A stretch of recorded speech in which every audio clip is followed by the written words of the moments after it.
mujizat sertai setiap langkahku. Kau bersamaku di dalamku, jadi bukti kebesaran. Saudara, mari sekali lagi katakan, hidupku menggenapi firman-Mu. Hidupku menggenapi firman-Mu. Tanda mujizat sertai tiap langkahku. Kau bersamaku di dalamku, jadi bukti kebesaran. Kau bersamaku Tuhan, Kau bersamaku di dalamku, jadi bukti kebesaran-Mu. Kau bersamaku Tuhan, Kau bersamaku di dalamku, jadi bukti kebesaran-Mu. Haleluya. Boleh beri sorak-sorai bagi Tuhan Yesus Kristus yang sudah datang untuk menebus dosa saudara dan saya. Ya Tuhan, kami bersyukur untuk kasih-Mu yang luar biasa. Kasih yang gak masuk akal buat kami. Kasih yang melampaui segala akal. Yang boleh membuat kami hidup. Yang boleh membuat kami menjadi tujuan yang jelas. Tidak binasa, melainkan beroleh hidup yang kekal. Pada minggu Advent keempat ini, kami mau merenungkan kasih Allah itu lebih dalam lagi. Kasih agape. Kasih yang bukan sebuah perasaan atau emosi, tetapi Engkau wujudkan di dalam tindakan dengan mengutus anak-Mu yang tunggal. Berbicaralah kepada kami, pakailah hamba-Mu yang tidak ada apa-apanya, penuh kelemahan bahkan dosa ini. Tetapi oleh belas kasihan-Mu, hamba boleh menyampaikan isi hati-Mu. Berkati juga setiap pribadi yang ada di tempat ini, hati dan pikiran mereka, supaya mereka juga boleh mendengar suara Tuhan. Berfirmanlah Bapa di dalam nama Tuhan Yesus Kristus. Haleluya. Amin. Silakan duduk. Terima kasih untuk Bung Niki, para pemusik dan pemuji yang sudah memfasilitasi jemaat Tuhan untuk menyembah Tuhan. Bapak Ibu Saudara, minggu ini adalah minggu keempat, Advent keempat maksud saya, arti minggu Advent yang terakhir sebelum kita nanti tanggal 24 Desember merayakan hari Natal. Dan hari ini kalau minggu pertama kita bicara tentang apa? Ada yang ingat? Tentang pengharapan. Ya, Advent yang kedua kita bicara tentang damai sejahtera. Yang ketiga kita bicara soal, baru minggu lalu, sukacita. Atau Pak Yosua bilang apa? Gaudete. Ya, dan hari ini di penantian kita akan hari Natal, kita mau merenungkan tentang kasih. Bentar ya. Dan ayat yang menjadi nats kita ya, dari 1 Yohanes 4 ayat 9. Saya tulis di sini apa? Love 3:16. Sudah tahu artinya ya? Cinta dari 3:16. Apa itu 3:16? Yohanes 3 ayat 16 ya. Kalau banyak orang yang di bajunya petinju gitu ya, atau di celananya pakai Yohanes 3 ayat 16. Ya, kalau di Amerika itu kalau pemain American football rugby itu kan harus ada item-itemnya ya di sini ya. Biasanya ada juga yang pakai ayat John 3:16 gitu. Nah, saudara-saudaraku, saya akan mengajak saudara nanti untuk merenungkan tentang kasih Allah itu, ya, dengan coba mengelaborasi Yohanes 3 ayat 16. Tetapi nats kita hari ini adalah dari 1 Yohanes 4 ayat 9. Ya. Tadi kita sudah baca secara berbalasan ayat yang ke-7 sampai ke-12. Saya ingin saudara bersama-sama membacanya kembali dengan penuh penghayatan. Kalau ada kata-kata yang saya kasih huruf tebal, saya pikir itu adalah penekanan yang penting buat tema kasih hari ini. Tetapi supaya kita dapat konteksnya, saya akan mengajak kita membaca dari 1 Yohanes 3 ayat 16 sampai 18, lalu kita baca ulang yang ayat 7 sampai 12, lalu kita tambahkan lagi masih 1 Yohanes 4 ayat 19 ayat 20. Kita mulai dari 1 Yohanes 3 ayat 16 sampai 18. Saudara boleh buka Alkitab saudara atau saudara bisa lihat di layar. Mudah-mudahan saya tidak ada salah ketik. Saudara boleh perhatikan, dengan seksama saya akan membacanya. 1 Yohanes 3 ayat 16 sampai 18. Ya, jadi ini satu pasal sebelum ayat nats kita. Demikianlah kita ketahui kasih Kristus, yaitu bahwa Ia telah menyerahkan nyawanya untuk kita. Jadi kita pun wajib menyerahkan nyawa kita untuk saudara-saudara kita. Yang benar, kita suruh mati katanya ya. Lalu ayat 17 dikatakan, barang siapa mempunyai harta duniawi, melihat saudaranya menderita kekurangan, tetapi menutup pintu hatinya terhadap saudaranya itu, bagaimanakah kasih Allah dapat tetap di dalam dirinya? Anak-anakku, marilah kita mengasihi, bukan dengan perkataan atau dengan lidah, tetapi dengan perbuatan dan dalam kebenaran. Ini ayat yang sudah kita baca tadi, saya ulangi lagi. Saudara-saudaraku yang kekasih, perintah yang diulangi lagi, marilah kita saling mengasihi. Sebab kasih itu berasal dari Allah. Dan setiap orang yang mengasihi lahir dari Allah. Ini maksudnya ada orang lahir baru. Nggak mungkin orang lahir baru itu tidak mengasihi. Dan mengenal Allah. Barang siapa tidak mengasihi, ia tidak mengenal Allah. Sebab Allah adalah kasih. Dan dalam hal inilah kasih Allah itu dinyatakan di tengah-tengah kita. Yaitu bahwa Allah telah mengutus anaknya yang tunggal ke dalam dunia supaya kita hidup olehnya. Dan inilah kasih itu. Bukan kita yang telah mengasihi Allah, tetapi Allah yang telah mengasihi kita dan yang telah mengutus anaknya sebagai pendamaian bagi dosa-dosa saudara dan saya. Saudara-saudaraku yang kekasih, jikalau sedemikian Allah mengasihi kita, maka ini yang ketiga kali Yohanes ulangi, haruslah kita juga saling mengasihi. Karena tidak seorang pun yang pernah melihat Allah jika kita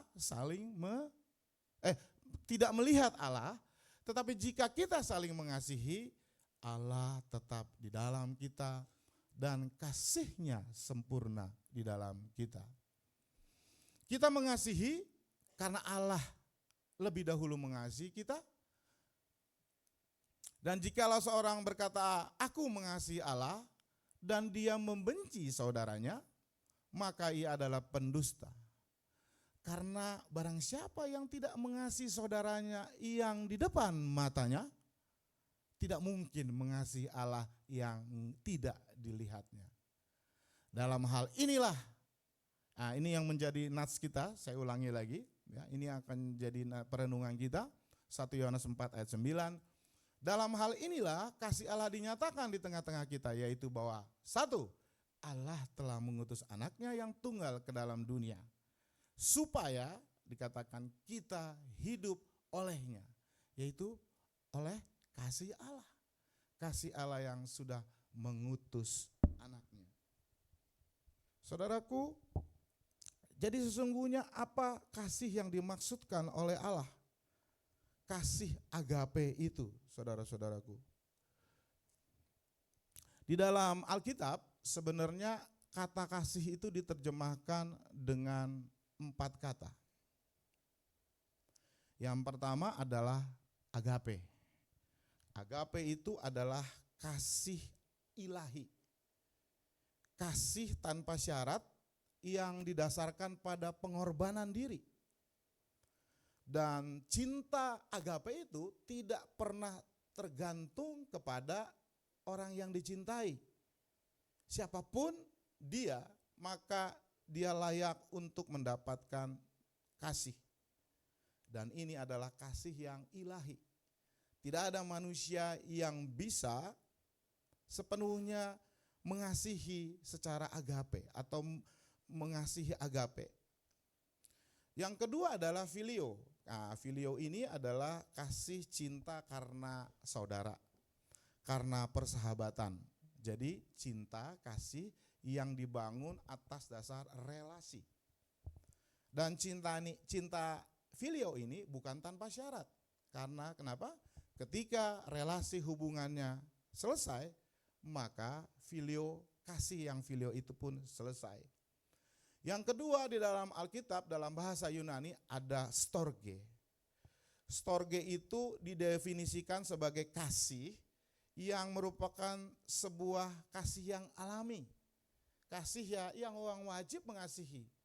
Biasanya antara suami dengan istri, antara orang tua dengan anak, dan lain sebagainya. Jadi kasih yang alami. Dan yang terakhir adalah kasih eros atau kasih erotis, kasih romantis. Jadi kasih ini lebih kepada sebuah gairah, ya, yang seringkali egois, yang didasarkan kepada perasaan, ya, hormon, ya, dan juga kebutuhan untuk dicintai. Jadi ini adalah kasih yang ada di dalam Alkitab. Bahkan Tuhan Yesus ketika dia menguji Petrus, Tuhan menggunakan 4 kata ini. Petrus, apakah engkau memfilio aku? Apakah engkau menstorge aku? Apakah engkau mengeros aku?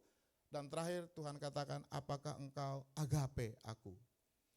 Saudaraku, 3 cinta filio, storge, eros itu bisa dimiliki oleh semua orang di bumi ini.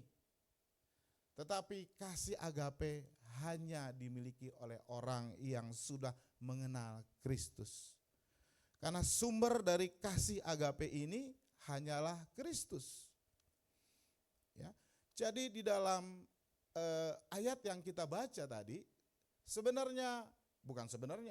Yohanes sedang berbicara tentang kasih yang disebut dengan agape. Agape sekali lagi adalah cinta yang tanpa syarat, tidak melihat siapa yang harus dicintai. Kedua, agape adalah cinta yang bukan hanya perasaan tetapi ada tindakan. Dikatakan Allah mengutus anaknya. Yang ketiga, cinta agape adalah cinta yang mau berkorban. Tuhan memberi teladan, dia mau berkorban dengan menyerahkan satu-satu hartanya miliknya yang paling berharga dan dia kasihi, yaitu anaknya Yesus Kristus. Jadi Yohanes berbicara tentang agape, bukan tentang filio, storge, atau eros di dalam bacaan kita tadi. Dan tentu itu juga yang dia maksudkan kalau di dalam bahasa aslinya ketika Allah mengatakan di dalam Yohanes 3 ayat 16. Karena begitu besar kasih Allah, di situ kasih Allah adalah agape. Saudaraku, sebagai manusia kita sering membandingkan diri kita kepada orang lain. Kita merasa bahwa kita lebih agape, kita lebih mengasihi orang lain daripada orang lain mengasihi orang lain. Ya. Wah, saya saya bilang saya lebih mencintai dia karena saya lebih perhatian kepada dia daripada si itu atau si ini. Dan itu adalah kecenderungan kita, karakter kita sebagai manusia. Kita membandingkan diri kita kepada orang lain dalam hal mengasihi. Tapi terutama biasanya melihat orang yang lebih rendah dari kita. Tetapi saudara, pernahkah saudara membayangkan kasih saudara dengan kasihnya Allah? Dengan hatinya Allah. Kasih yang agape itu. Bayangkan kalau saudara satu saat menjadi seorang penguasa, seorang raja atas sebuah negara, misalnya Indonesia ini bentuk kerajaan, ya, kita tahu ya kerajaan itu kekuasaannya absolut, dan saudara adalah rajanya, ya, saudara penguasa dari sebuah kerajaan. Pada satu saat saudara melihat bahwa rakyatnya mulai berontak nih. Di situ berontak, di sana berontak, di mana-mana mulai ada bibit-bibit pemberontakan terhadap saudara sebagai penguasa. Dan mulai rakyat itu tidak taat kepada aturan, mulai menolak hukum yang saudara sudah rancang, bahkan mulai melakukan kejahatan. Bahkan akhirnya rakyat saudara itu lebih memilih orang lain, mungkin raja lain, daripada saudara yang adalah raja mereka. Sementara orang yang mereka puja itu atau yang mereka hormati itu adalah musuh saudara. Kita saja rasanya kalau ada orang yang berhubungan dengan seteru kita pasti rasanya, wah pengkhianat nih. Akhirnya kejahatan itu merajalela di kerajaan saudara. Pemerkosaan, pembunuhan, penelantaran, penindasan, dan yang paling parah akhirnya mereka mau mengkudeta saudara. Mau menyangkal keberadaan saudara sebagai raja. Sementara sebagai raja Anda mempunyai pasukan bala tentara yang berlaksa-laksa, yang bisa saudara perintahkan sebentar saja untuk menghabiskan rakyat yang memberontak saudara, untuk membungkam mereka semua. Dan saudara juga mempunyai seorang putra mahkota. Putra mahkota saudara adalah orang yang baik, yang calon raja masa depan, yang saleh dan taat. Saudara-saudaraku, saya membayangkan kalau saya rajanya, mungkin saudara juga membayangkan, maka terserah saya mau ngapain. Dan saya bayangkan pasti kita akan menghancurkan setiap musuh-musuh kita. Kita akan menghukum mereka, kita akan kerahkan bala tentara yang kita punya untuk melawan mereka, untuk melawan kejahatan. Saudara-saudara kalian, tetapi ternyata tidak demikian dengan Allah kita. Sekalipun dia adalah raja di atas segala raja dan kekuasaannya itu maha besar, tidak terbatasi. Melihat situasi yang dihadapinya, Allah justru mengatakan, aku mengasihi mereka. Aku mengasihi semua orang di dunia ini. Sehingga ia memberikan anaknya yang paling dia kasihi, agar mereka dapat menyelamatkan semua yang memberontak, semua yang harusnya dihukum.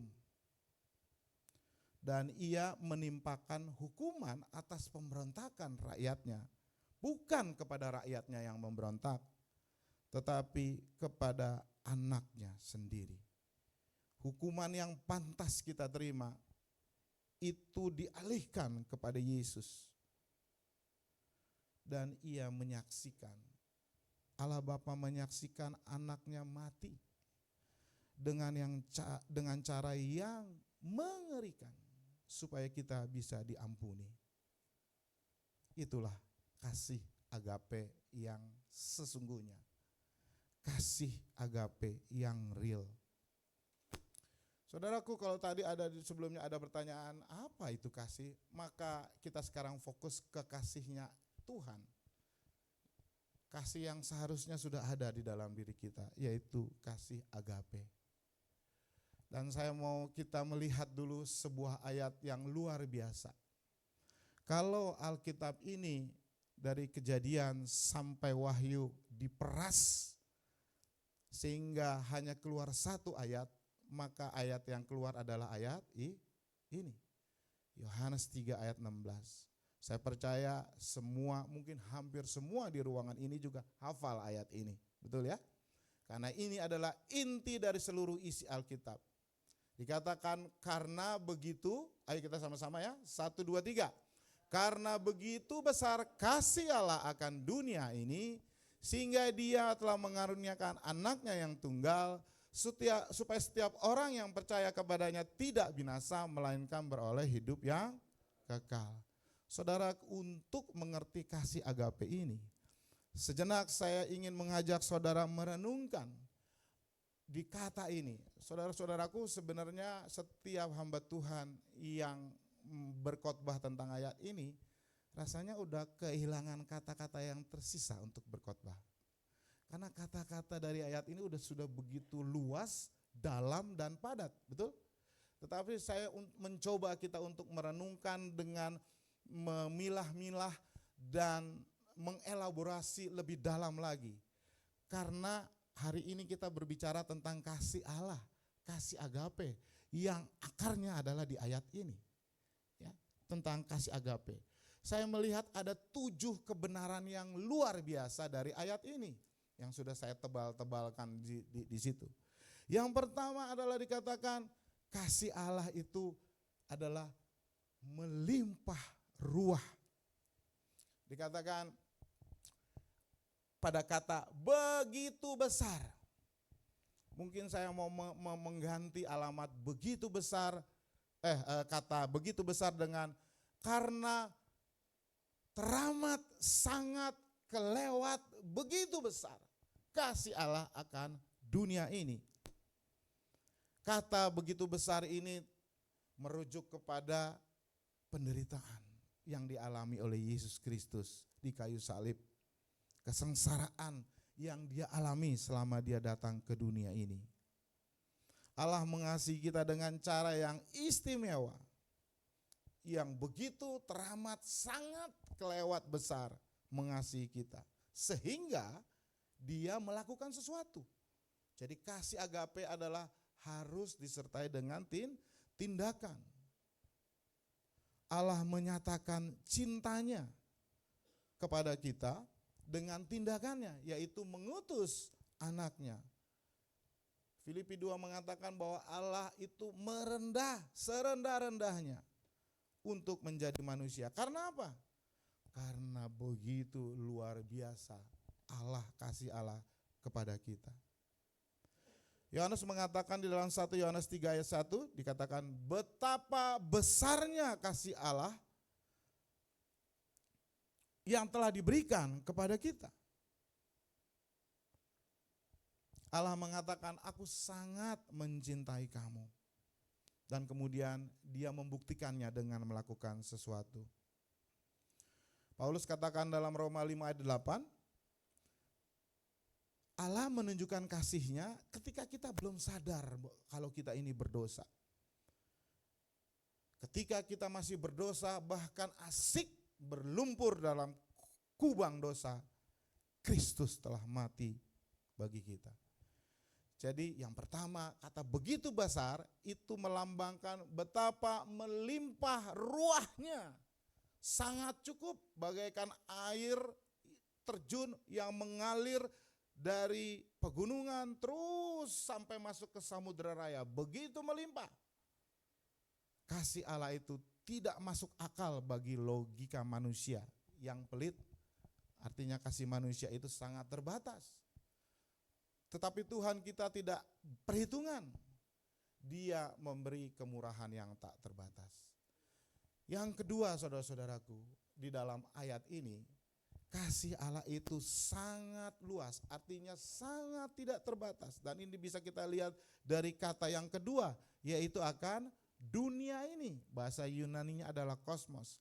Artinya tidak ada satu titik belahan manapun yang terjauh, bahkan yang tidak terjangkau oleh manusia yang ada di dunia ini, yang tidak bisa mendapatkan kasih Allah. Ada amin, haleluya. Kasih Allah itu menjangkau semua orang. Kalau kita diberi kesempatan untuk memilih seseorang yang untuk dicintai, maka kita pasti memilih orang yang mempunyai relasi dekat dengan kita. Jujur. Atau orang yang sudah buat baik bagi kita. Bahkan orang Yahudi pun seperti itu. Mereka hanya memandang sesama itu ya sesama orang Yahudi. Di luar orang Yahudi dia anggap bukan sesama. Tapi saudaraku, di sini Yesus yang adalah seorang Yahudi menyatakan bahwa dia mengasihi semua orang. Sangat luas dan tidak terbatas. Dia mengasihi orang yang layak untuk dikasihi, tetapi juga yang tidak layak untuk dikasihi. Dia mengasihi orang-orang yang mengenalnya, kita nih orang-orang yang mengenalnya. Tapi saudara tahukah bahwa dia juga mengasihi orang yang gak kenal Yesus. Bahkan yang menghujat. Saya geli ya, kemarin geli maksudnya bukan geli, geli ketawa. Bahwa ada orang yang dengan sengaja kelompok orang memicu kericuhan. Dengan membuat hari Natal 25 Desember sebagai hari mu'alaf sedunia. Ya, jadi cari gara-gara, tetapi ya sudahlah. Ya, karena sampai Tuhan Yesus datang, iblis itu akan terus merekayasa caranya untuk menjatuhkan Yesus. Untuk melemahkan iman orang-orang pilihannya sehingga diharapkan ada yang gugur. Akhirnya tidak percaya kepada Tuhan Yesus. Tetapi Yesus orang Yahudi, dia mengasihi semua orang. Dia juga mengasihi setiap suku bangsa seluruh dunia. Tidak ada seorang pun yang tidak dicintai Tuhan. Kalau enggak tidak dikatakan karena begitu besar kasih Allah atas dunia ini. Jadi di dalam Efesus 2 ayat 18, Paulus mengatakan bahwa kasih Allah itu betapa lebar, betapa panjang dan tingginya. Dan kita hanya dapat mengenal kasih itu di dalam kasih Kristus. Saudara-saudaraku, yang kedua, kasih Allah itu sangat luas. Artinya menjangkau seluruh dunia. Tidak ada sudut bumi yang terlalu gelap atau terlalu jauh untuk tidak terjangkau oleh kasih Allah ini. Dan ini adalah kasih yang lintas batas. Warna kulit, ras, dan status sosial. Jadi ini adalah kebenaran yang kedua yang luar biasa. Pertama tadi adalah kasih Allah itu melimpah ruah. Kedua, kasih Allah itu sangat luas, ditunjukkan dengan kata begitu besar kasih Allah akan dunia ini. Yang ketiga, tetapi kasih Allah itu juga adalah priceless, mahal. Dikatakan sehingga dia mau mengorbankan anaknya yang tunggal. Kata mengaruniakan ini adalah menggambarkan bahwa kasih Allah itu mahal.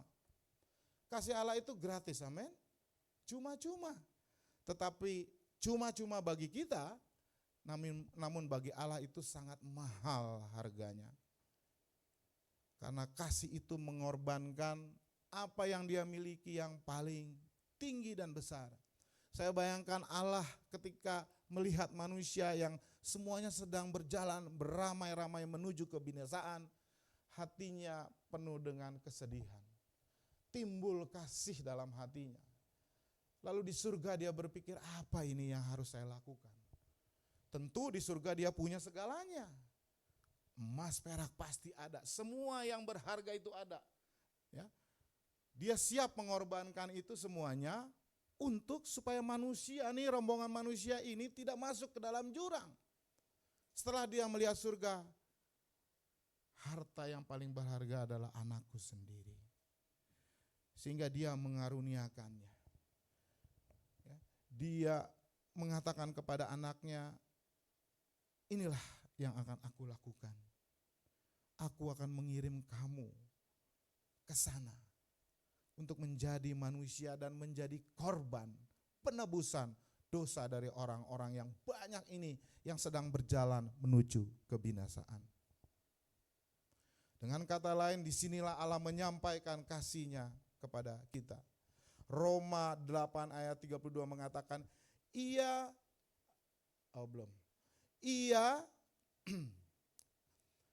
tidak menyayangkan anaknya sendiri, tetapi yang menyerahkannya bagi kita semua.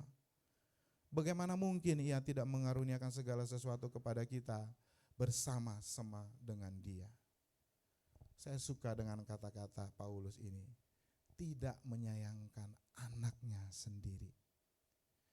Kalau kita mau jujur, bagi kita jangankan kita mengorbankan anak kita. Uang kita yang gak seberapa pun masih kita sayangkan untuk diberikan kepada orang-orang lain. Tetapi Tuhan tidak menyayangkan miliknya yang paling berharga, anaknya sendiri. Jadi saudara-saudaraku, yang ketiga, kebenaran yang luar biasa dari ayat ini adalah kasih Allah itu mahal, tidak ternilai. Keselamatan itu gratis bagi kita, tetapi sangat mahal bagi Allah. Harga dari kasih Allah adalah nyawa anaknya sendiri. Allah tidak memberikan harta, perak, emas, atau malaikatnya, tetapi Dia memberikan dirinya sendiri dalam rupa Kristus. Dan ini adalah sebuah investasi surgawi yang paling mahal dalam sejarah semesta. Yang keempat, saudara-saudaraku, kebenaran yang luar biasa, kasih Allah itu terbuka lebar. Artinya inklusif. Saudara tahu inklusif ya? Inklusif itu adalah lawan dari eksklusif.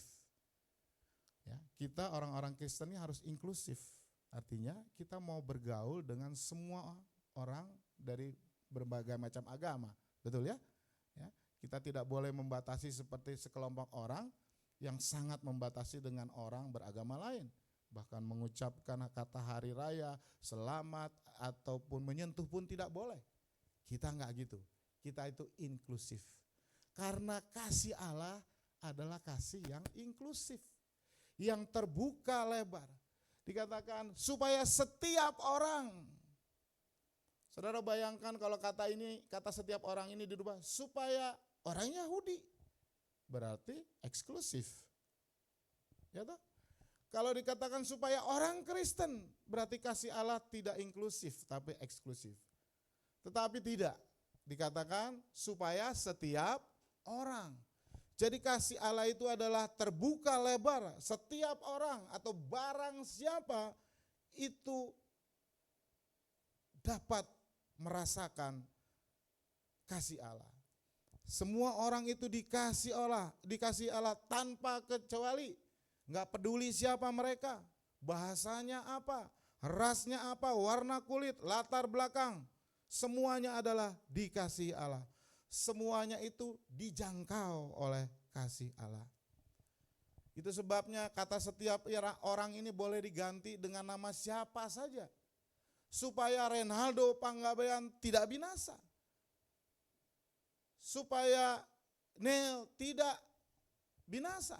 Jadi ditaruh kata di situ setiap orang karena semua orang bisa mengganti dengan namanya sendiri. Jadi yang keempat adalah kasih itu adalah inklusif. Artinya pintu anugerah Allah itu terbuka lebar kepada siapapun, apapun kegagalan Anda di masa lalu, Anda masuk dalam kriteria setiap orang di dalam Yohanes 3 ayat 16. Jadi kasih ini tidak eksklusif untuk orang yang merasa dirinya, aku baik, atau aku lebih baiklah dari dia, atau aku agak baik. Tetapi kasih Allah itu inklusif bagi siapa saja yang merasa dirinya butuh Tuhan. Amin. Tapi saudara-saudaraku, benar kasih Allah itu adalah inklusif. Tetapi di dalam ayat ini juga dikatakan kasih Allah itu juga eksklusif. Saya jelaskan kepada saudara. Kalimat berikutnya dikatakan supaya setiap orang yang percaya. Kasih Allah itu tersedia untuk semua orang. Tetapi untuk mengalami kasih itu mereka harus percaya. Di dalam bahasa aslinya percaya itu adalah pisteo. Pisteo itu artinya percaya beriman. Percaya dengan sungguh-sungguh.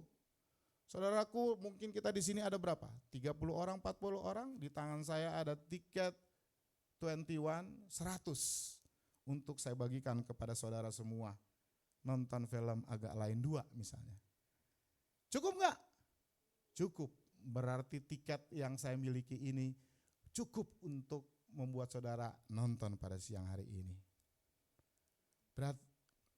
Tetapi saudara bisa nonton dan menikmati tiket ini kalau saudara datang, maju dan menerimanya. Itu. Begitupun dengan kasih Allah. Kasih Allah tersedia untuk semua orang. Tetapi hanya orang yang menerimanya, yang percaya, yang bisa menikmati kasih Allah. Amin. Jadi kasih Allah di satu sisi adalah inklusif, artinya tidak ada orang yang tidak bisa menikmati, menerima kasih Allah. Tetapi dia juga eksklusif, karena hanya orang yang percaya kepadanya yang bisa mengalami kasih Allah.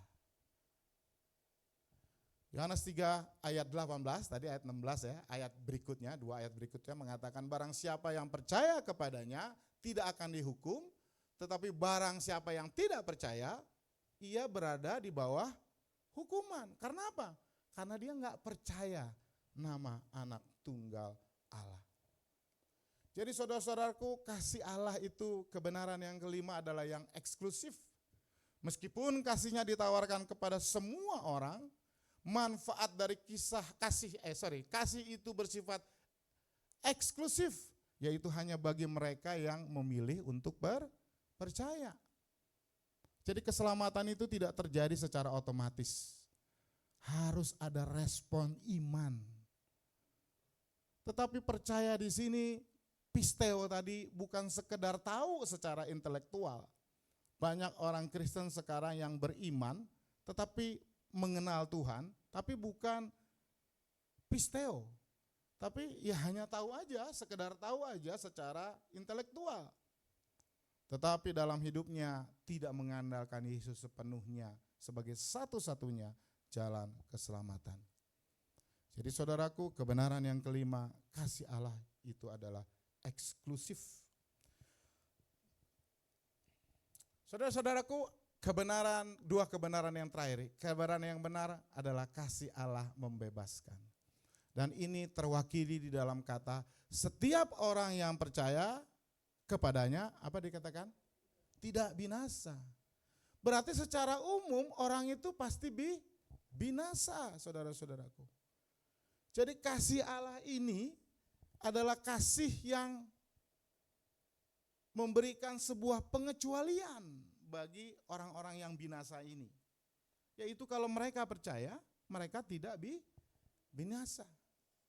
Saat kita menerima kasih agape itu, saat kita percaya pisteo, maka terjadi pembebasan. Amin. Terjadi pelepasan hukuman yang seharusnya kita tanggung. Saudaraku, binasa itu artinya bukan berarti selesai. Ya, istilah kita sekarang, udah selesailah itu orang. Enggak. Binasa itu bukan artinya hancur lalu tidak eksis, bukan. Binasa itu artinya saudara tetap eksis, tetapi di dalam kematian. Binasa bukan berarti manusia itu berhenti dari eksistensinya. Alkitab enggak mengajarkan seperti itu. Karena setiap orang akan selalu eksis, bahkan setelah kematian. Masalahnya, dia akan hidup selamanya di mana? Di surga atau di neraka. Yang jelas semua manusia akan hidup di satu tempat. Tidak mungkin dia mati terus langsung hilang selesai. Enggak, dia tetap eksis. Dan Alkitab mengatakan jika percaya kepada Yesus, maka kita percaya bahwa dia sudah datang ke dunia ini, membawa anugerah kasih dari Allah, dan kita percaya bahwa dia mati di kayu salib untuk menggantikan kita, untuk menebus dosa kita, maka Alkitab katakan kita tidak akan binasa. Karena binasa itu artinya terpisah dari Tuhan selamanya. Bahkan Alkitab mengatakan itu adalah kematian yang kedua. Saudara bisa baca dalam kitab Wahyu 2 ayat 11, 20 ayat 6 dan seterusnya. Terpisah dari arah itu jauh lebih buruk dari gambaran tentang neraka ataupun kertak gigi dan lain sebagainya, belerang. Terpisah dari arah artinya engkau terkurung selama-lamanya di dalam kehausan yang enggak pernah terbayarkan. Di dalam kebencian yang terus saja ada. Di dalam api yang membara dan tidak pernah ada penyelesaian. Itu adalah kebinasaan. Binasa berarti putus hubungan dengan Allah. Terpisah selama-lamanya. Tetapi Alkitab mengatakan ketika kamu menerima Yesus Kristus, percaya akan pengorbanannya sebagai juru selamatmu, maka binasamu itu putus. Binasamu itu hilang, takdirmu yang tadinya binasa itu menjadi hidup yang kekal. Karena ketika menerima Yesus, Paulus mengatakan bahwa tidak ada yang dapat memisahkan kita dari kasih Allah di dalam Yesus Kristus. Mau mati, makanya kita percaya ya, orang percaya kalau mati dia tidak binasa. Sehingga kita tidak terus sedih karena ada janji Tuhan. Maupun hidup, termasuk hidup susah, atau malaikat-malaikat ataupun pemerintah-pemerintah yang sekarang maupun yang nanti akan datang. Mau orang bilang pemerintahan apa, 66 dengan karangan mereka semua sendiri, semuanya itu tidak akan memisahkan kita dari kasih Allah yang ada di dalam Yesus Kristus. Tuhan sendiri, Yesus sendiri juru selamat kita mengatakan, aku memberikan hidup kekal kepada mereka dan mereka pasti apa? Tidak akan binasa selama-lamanya. Sebab seorang pun tidak bisa merebut mereka daripadaku. Saudaraku, yang keenam, kasih Allah itu membebaskan kita yang seharusnya binasa. Kasihnya Allah adalah kasih yang membalikkan destiny, takdir kita. Seharusnya kita melangkah menuju kebinasaan, tapi Kristus tiba-tiba berdiri di jalan kita dan dia membalikkan arah hidup kita dari maut menuju keselamatan. Jadi kebenaran yang keenam, kasih Allah itu adalah membebaskan. Terlihat dari kata tidak binasa. Yang terakhir saudaraku, kasih Allah itu kekal. Kasih Allah itu memberikan sesuatu yang abadi. Kasih kehidupan yang kekal itu bukan soal durasi, tapi soal kualitas hidup bersama dengan Bapa. Baik di dunia ini maupun setelah kita mati. Jadi melampaui kematian dan waktu. Saudara-saudara, kalau saya rekap di dalam Yohanes 3 ayat 16, semua kata-katanya itu melambangkan 7 kebenaran yang luar biasa. Kasih Allah itu melimpah ruah. Dikatakan karena begitu besar kasih Allah. Lalu kasih Allah itu sangat luas. Artinya dikatakan kepada dunia ini tidak ada yang dikecualikan. Kasih Allah itu mahal, priceless. Karena dia merelakan anaknya. Kasih Allah itu inklusif. Tidak ada seorang pun yang tidak bisa dijangkau oleh kasih Allah. Tetapi kasih Allah itu eksklusif. Hanya orang yang menerimanya.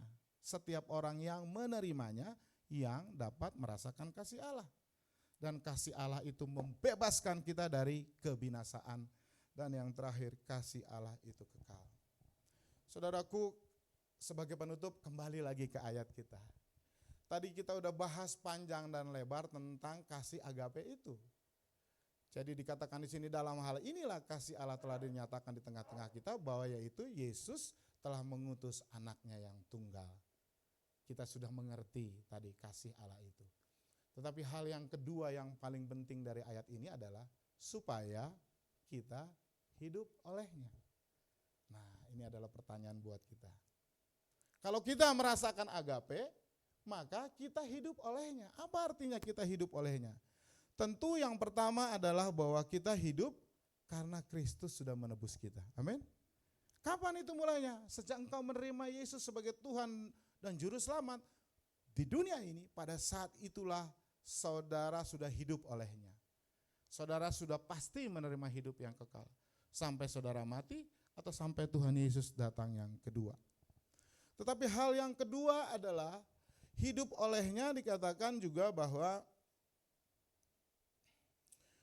kita harus hidup dengan bukti bahwa kasih Allah itu ada dalam hidup kita. Ayat 14 dikatakan, ya, Yohanes 3 ayat 14 dikatakan, kita tahu bahwa kita telah berpindah dari maut ke hidup. Karena apa? Karena kita mengasihi saudara-saudara kita. Lalu dikatakan sama Yohanes, siapapun yang tidak mengasihi berarti tetap di dalam maut. Saudara mengerti di sini?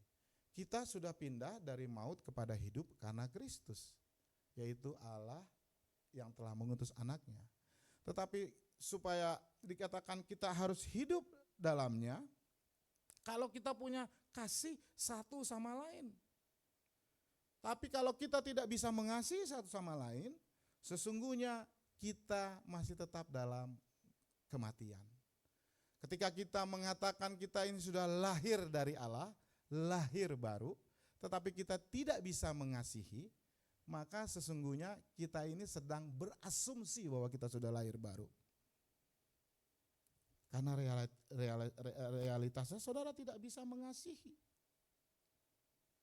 Yesus kasih hal yang ekstrim, dia bilang, kalau kamu mengikut saya, kamu harus benci ibu, ayah, anak, bahkan hidup kita sendiri. Itu adalah gaya bahasa hiperbola dari Tuhan Yesus.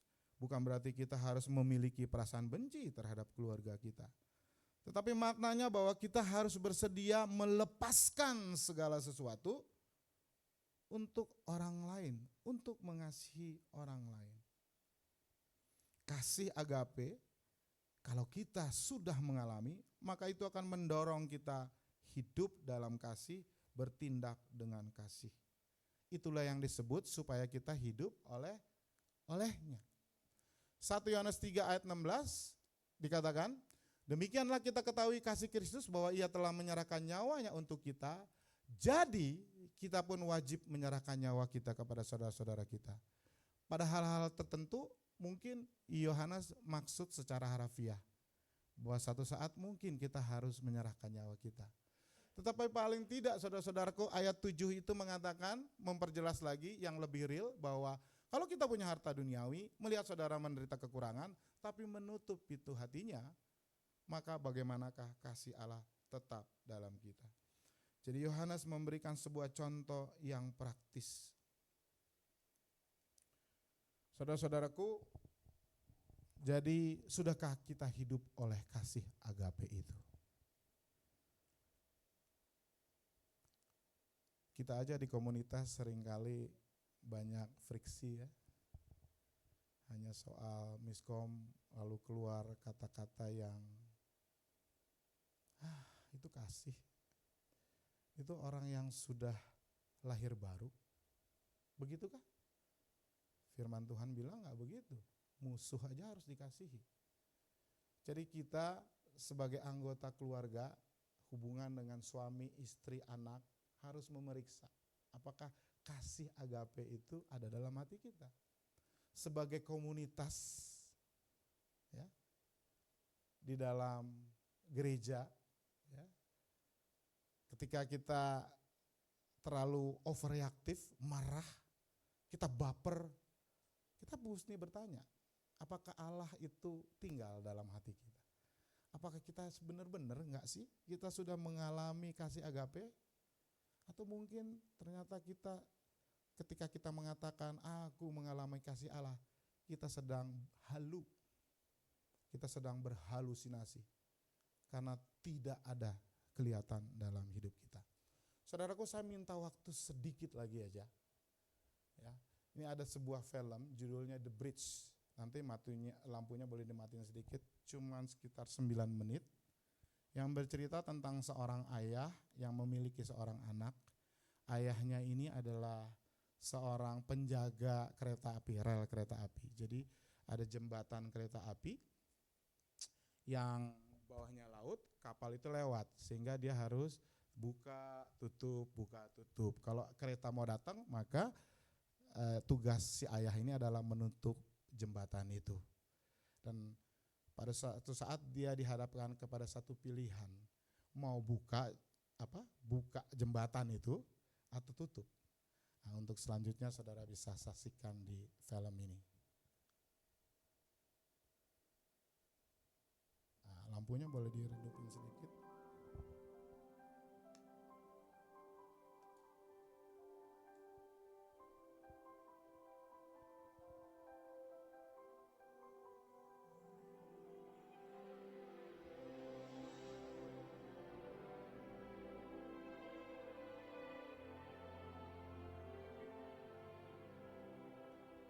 Ini ayah dan anak yang profesinya adalah untuk menjaga rel kereta api, khususnya jembatan.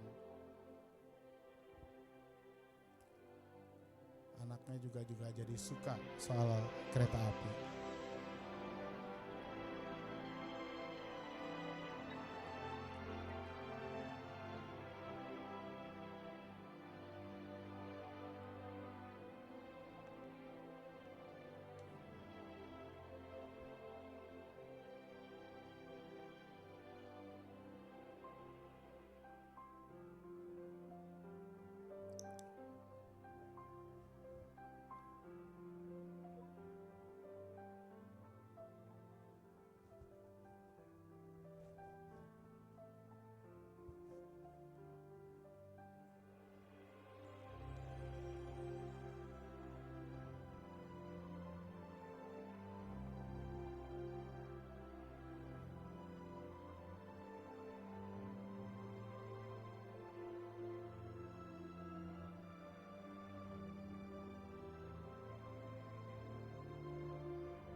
Kereta itu berisi berbagai macam orang. Ada orang yang kesepian, ada orang yang penuh kemarahan,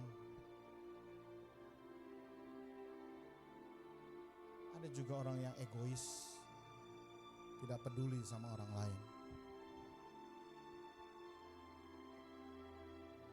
Ada yang sedang terluka hatinya, bahkan ada pecandu. Semua orang yang penuh dengan masalah.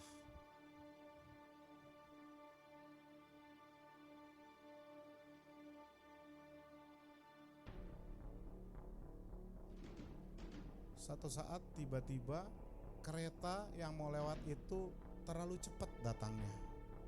Anaknya yang sedang main itu lihat, wah ini keretanya kok cepet banget. Sehingga dari kejauhan dia kasih tahu ke bapaknya, Bapak itu kereta sudah datang. Ternyata datang lebih cepat. Sementara bapaknya tidak melihat, dia pikir sesuai dengan schedule. Dan akhirnya jendela itu tetap dibuka. Rasin dikit bet, emang di sini agak rendah. Kok hilang suaranya?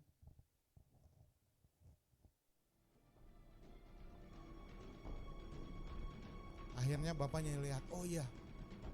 Tapi anaknya ketika tahu bapaknya itu nggak ngeh, maka dia datang, dia mau coba menurunkan jembatan itu secara manual. Dia masuk ke kolong, tapi akhirnya masuk ke dalam lubang itu. Bapaknya bingung.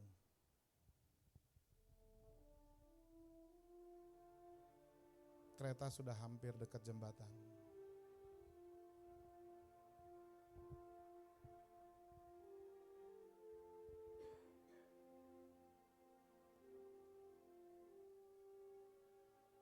kalau dia turunkan anaknya terjepit dan mati. Tapi kalau tidak dia diturunkan, maka ratusan orang pun akan mati.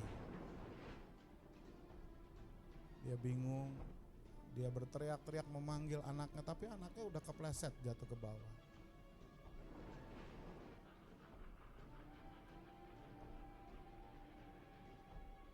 Bapak ini kebingungan, dia teriak panggil anaknya.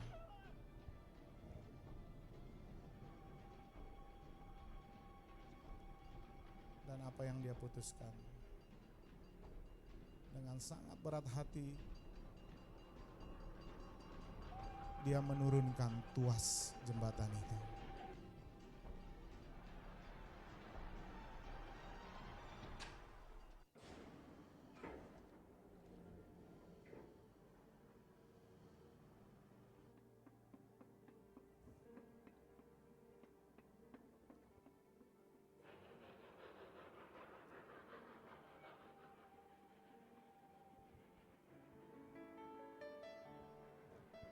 Kereta itu pun selamat. Tapi hatinya betapa hancur karena anaknya mati terjepit. Sementara di dalam kereta orang-orang gak tahu apa-apa. Yang mereka tahu mereka bisa lolos dari kematian yang mengancam mereka. Sang ayah begitu sedih kehilangan anaknya. Saya undang para musik untuk maju ke depan.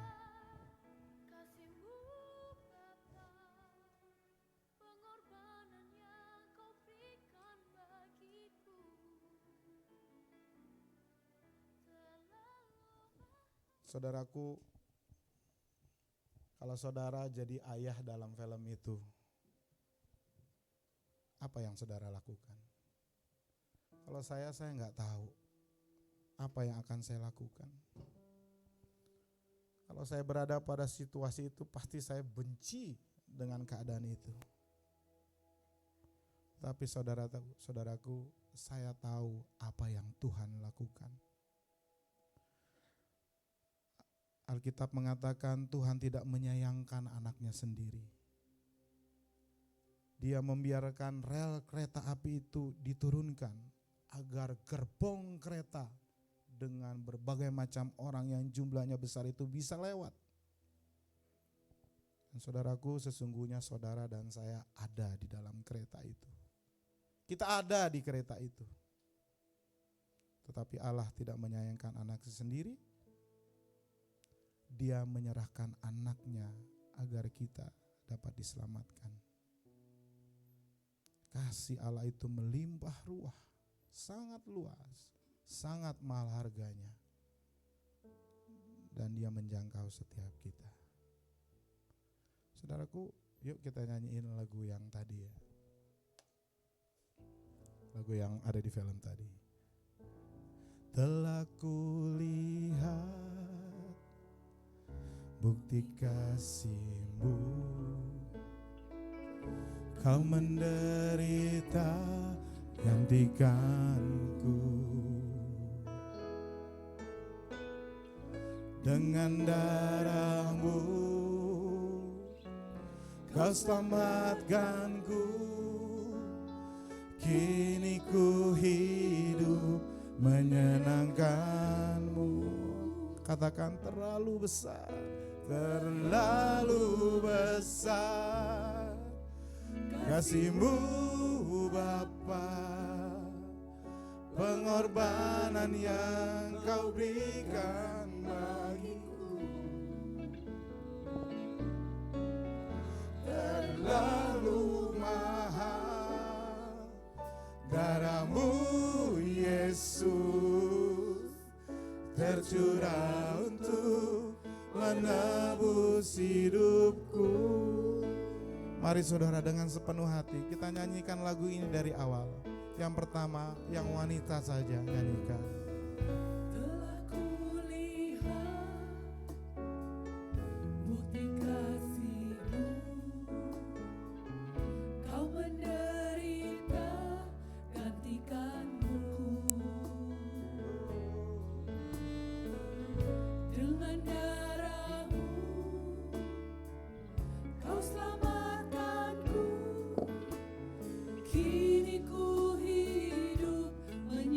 Mari yang kaum pria nyanyikan lagi. Telah kulihat bukti kasih-Mu. Telah kulihat bukti kasih-Mu. Kau menderita gantikanku. Dengan darah-Mu Kau selamatkanku. Kini ku hidup. Saudara, saya undang kita bangkit berdiri sama-sama nyanyikan. Terlalu besar kasih-Mu Bapa, pengorbanan yang Kau berikan bagiku. Terlalu mahal darah-Mu Yesus, tercurah untuk menebus hidup. Terlalu besar, terlalu besar kasih-Mu Bapa, pengorbanan yang Kau berikan bagiku. Terlalu mahal darah-Mu Yesus, tercurah untuk menebus hidupku. Terima kasih Tuhan. Mari saudara, dengan sungguh hati. Terlalu besar, terlalu besar kasih-Mu Bapa, pengorbanan yang Kau berikan bagiku. Oh, terlalu